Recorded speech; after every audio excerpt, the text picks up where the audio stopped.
Hello, everybody, and welcome to this week's edition of the Long-Distance Worklife podcast, where we look at what it's like to work on remote and hybrid teams. We are examining remote work, technology, leadership, everything it takes to thrive and survive in the new long-distance workplace. Today, I am alone. Marissa's not with me, but I am not flying solo. We have a really good interview with Lona Alia. Lona is the Chief Revenue Officer at SafetyWing, and we are talking about recruiting and retaining employees internationally. And this is not just hiring people in different countries, but digital nomads and the whole idea of creating a truly international and dispersed workplace. You're really going to enjoy the interview. We go all over the place, and it's really good stuff. So here's my interview with Lona Alia. Hi, everybody. This week on the Long Distance Work Life, we are talking to Lona Alia, who is with SafetyWing. Lona, first of all, welcome, but also 2 sentences quick. What is SafetyWing? What do you do? Why do we care? Thank you. Thank you so much, Wayne. Really excited to be here. SafetyWing, we're building this global social safety net. And what that means is that we offer global benefits for remote workers, remote teams, and nomads living around the world. The idea is that now we're hiring people from all over the world, and they need to be covered somehow with remote health insurance, with retirement, with life and disability if something were to happen to them. So how do we cover these team members that are all over the world? So SafetyWing does that. I'm the head of revenue there. I'm also a Y Combinator founder. I'm an advisor to many different startups, and I'm also an original remote worker. So I just love talking about remote work, hybrid, all these fun things. Well, that's why you're here. I mean, SafetyWing is lovely, and there's probably a 3-beer conversation that you could have about what are the benefits, in different parts of the world, because American companies go, hey, we can give you health insurance and we can give you maternity leave, and people in the rest of the world go, yeah, and so the world is a very diverse place, but you are kind of uniquely positioned to help. So let's start with, as we're thinking about digital nomads and hiring people in other countries, if you are thinking about doing that, what are the top 3 things that employers need to consider in recruiting and, just as importantly, keeping good people? Sure, absolutely. So I would recommend, from my experience, I've grown a team from 0 to 14 people last year. So built the B2B sales team from scratch, and I hired people from all over the world. We have also 100% retention. So that tells you that what we're doing maybe is right. So a couple of things that I would say. One is compensation. Think about that. Are you offering a flat compensation across all countries and cities? Or are you doing a location-based kind of like salary range? This is a very hot topic right now. Many people don't agree with one or the other.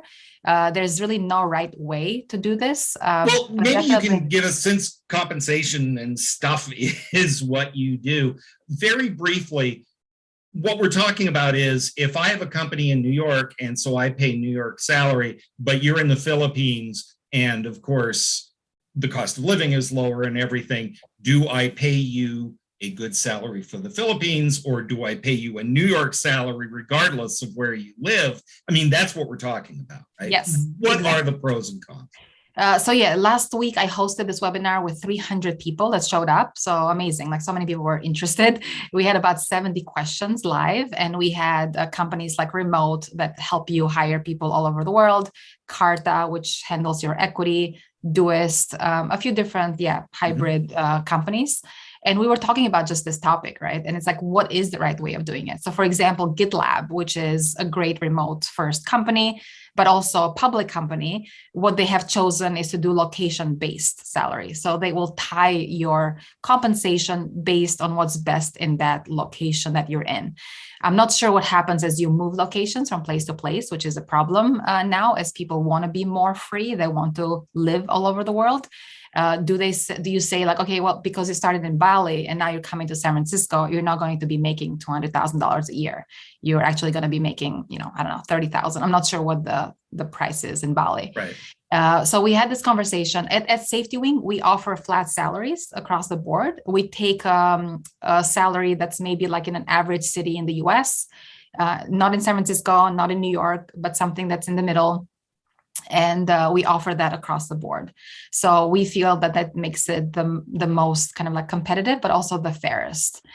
Do we think it's the right way to do it? We don't know. This is all an experiment that everybody is doing at this time.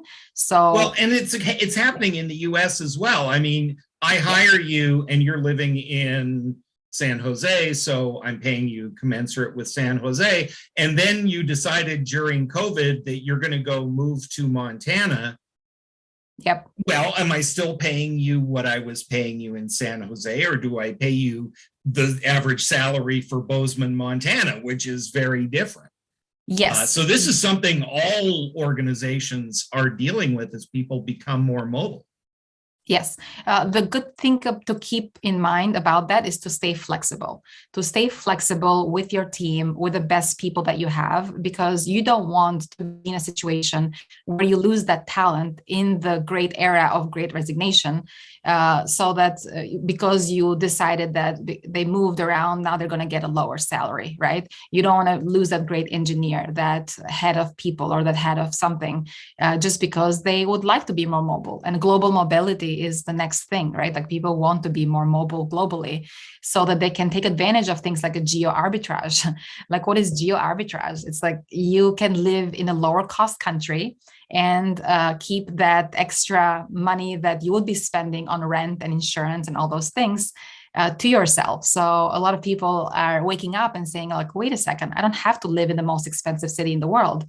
I can go live in Colombia, pay $400 a month in rent, and then you save the rest and invest it, or like retire early, things like that. Yeah. Oh man, the possibilities are so endless, as are the challenges associated with it, right? Yes. This is great unless you're trying to hire people in New York or San Francisco. So and yes. You know that as well as anybody.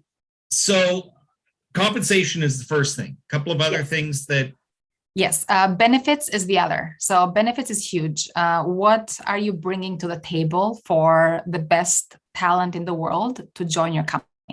Are you offering great benefits, starting with health insurance, obviously, which is great in the US, but also worldwide? They do want to have some type of a private health insurance, even though some countries do have good healthcare. It's nice to have that private health insurance so you can get in front of the line. So for example, in the UK, there's the public health system has long lines if you want to get a surgery. But if you had private insurance, you don't have to go to the public hospital. You can go get that surgery done sooner. So things like that are great. Some great benefits that I love that we offer where we're at SafetyWing. Location independence is a big one. So a lot of companies are trying to figure out what do they do with a young generation that wants to live and work abroad.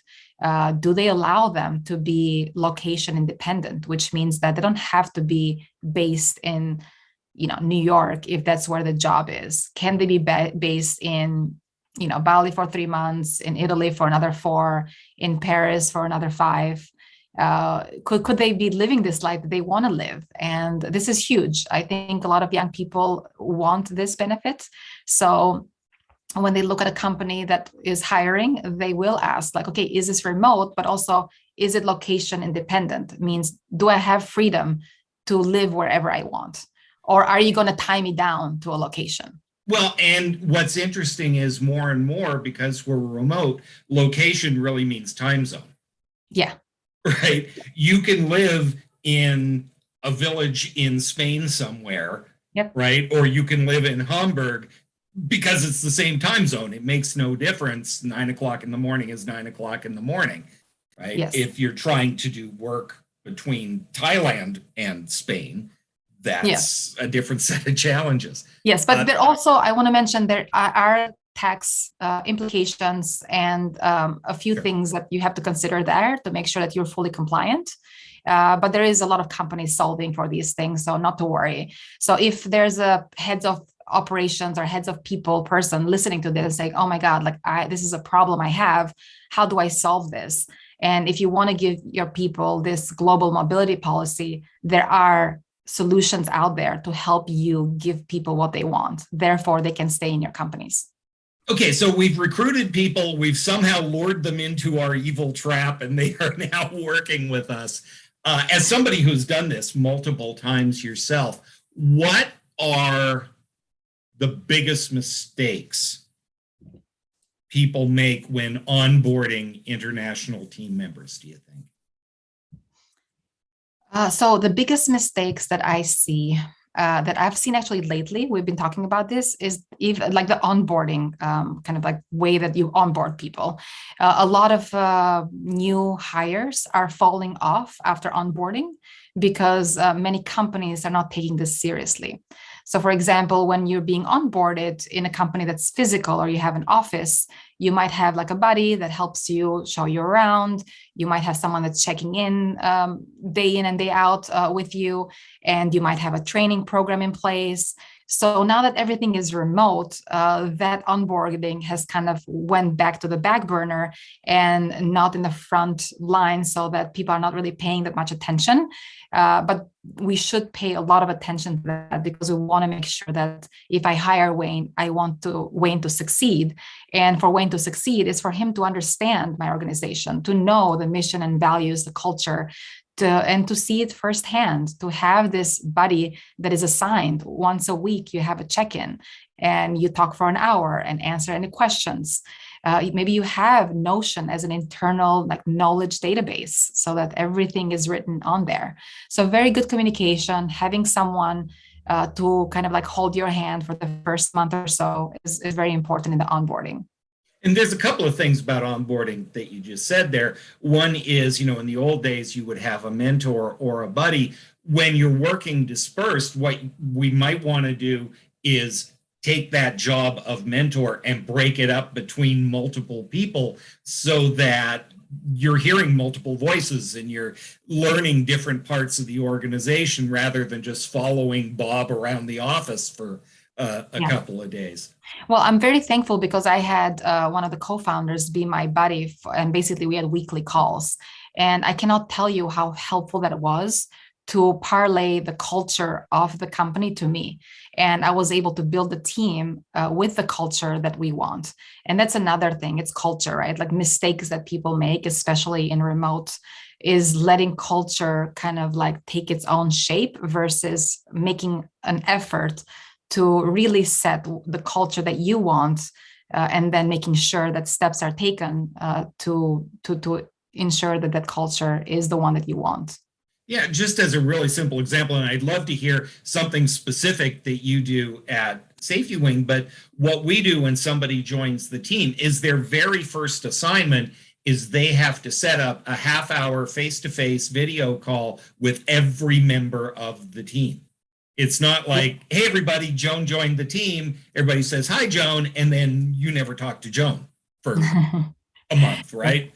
It jumpstarts that getting to know people and creating relationships, and something as simple as that can make a big difference. What are some of the things maybe that you do very specifically that people can steal shamelessly?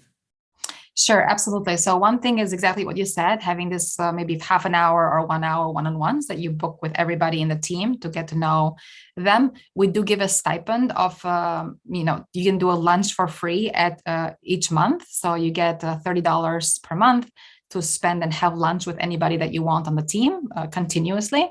So that's nice that you can get a free lunch, once a month. Mm-hmm. We have an internal NPS score that the CEO actually reports on each month.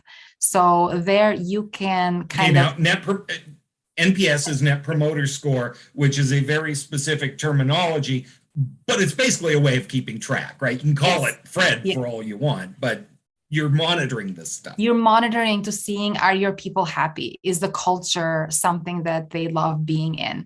And also, are they speaking their mind and being taken seriously? So this is something that we place a lot of effort in, is being authentic, speaking your mind. That's a big part of our culture. Another great thing that the founders do is that they lead by example. So for example, they take the days off, like every quarter, they will take a week off. They will be off of Slack, off of email, off of everything. So you cannot reach them.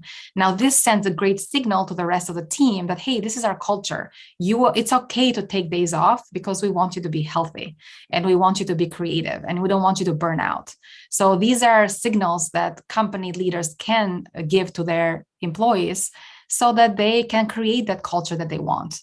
I love what you just said. And if you listen carefully, you can hear heads exploding all over North America at the notion of the management taking a week, a quarter, and just disappearing.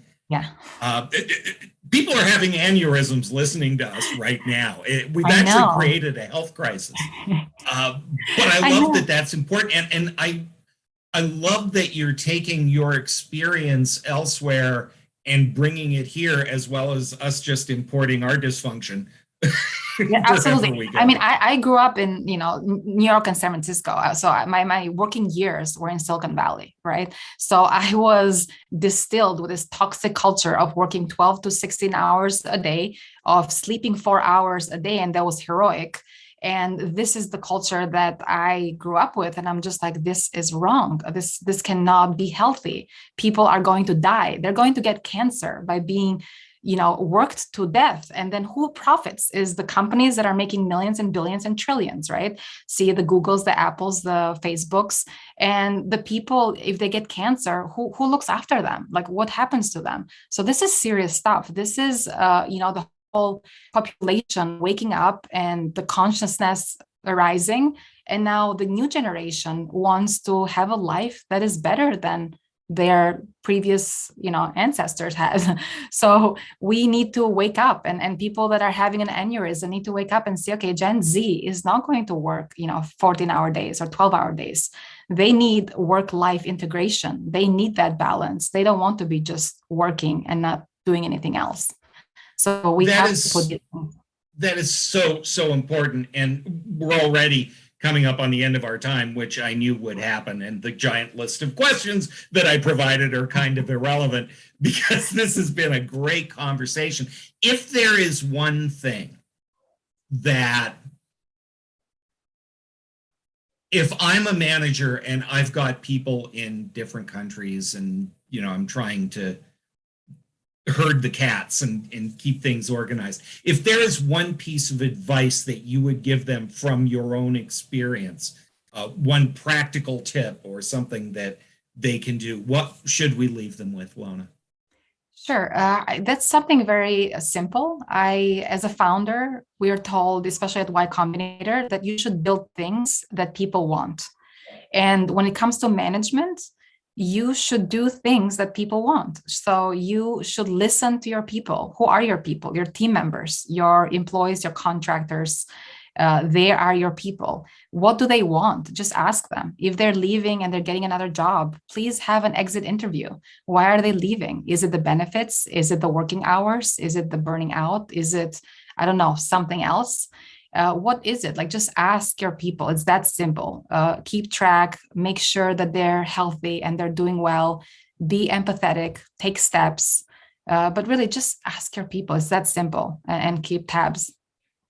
Lona, thank you so much. I knew that you were the right person to ask about this. We will have links to SafetyWing on the show notes. Thank you so much. I so enjoyed our time together. Thank you. I really appreciate it, Wayne. All the best. I had such a good time talking to Lona today.